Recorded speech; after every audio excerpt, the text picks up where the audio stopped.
দীর্ঘ ১৭ বছর পর স্বদেশ প্রত্যাবর্তনের গণসংবর্ধনা মঞ্চে ঐতিহাসিক ভাষণ দিলেন বিএনপির ভারপ্রাপ্ত চেয়ারম্যান তারেক রহমান। কিন্তু পুরো বক্তব্য জুড়ে একবারের জন্য উচ্চারণ করলেন না শেখ হাসিনা কিংবা আওয়ামী লীগের নাম। রাজনৈতিক অঙ্গনে এই বিষয়টি এখন নতুন আলোচনার জন্ম দিচ্ছে। মঞ্চে দাঁড়িয়ে তারেক রহমান কথা বলেছেন নারী, পুরুষ, শিশু, কিশোর, পাহাড়, সমতল সব মানুষের অধিকার নিয়ে। কথা বলেছেন ধর্ম, বর্ণ নির্বিশেষে ন্যায় বিচার ও নিরাপত্তার স্বপ্ন নিয়ে। তার ভাষণে স্থান পেয়েছে ১৯৭১ সালের মুক্তিযুদ্ধের শহীদ থেকে শুরু করে ৫ আগস্ট গণ অভ্যুত্থানে আত্মদানকারী, এমনকি জুলাই আন্দোলনের অগ্রনায়ক শরীফ ওসমান হাদির নামও। এসেছে দেশ পুনর্গঠনের বিভিন্ন পরিকল্পনার কথা। কিন্তু সমালোচনা, তিরস্কার বা কারো প্রতি ব্যক্তিগত আক্রমণ ছিল না কোথাও।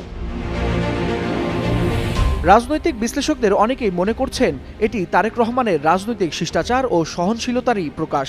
যে নেতার বক্তব্য একসময় সম্প্রচারে নিষেধাজ্ঞার মুখে পড়েছিল, সেই নেতা দীর্ঘ ১৭ বছর পর দেশে ফিরেই প্রতিপক্ষকে এড়িয়ে কথা বলেছেন মানুষের আশা, অধিকার ও ভবিষ্যৎ নিয়ে। ফলে সামাজিক যোগাযোগ মাধ্যমে বেশ প্রশংসায় ভাসছেন বিএনপির ভারপ্রাপ্ত চেয়ারম্যান তারেক রহমান।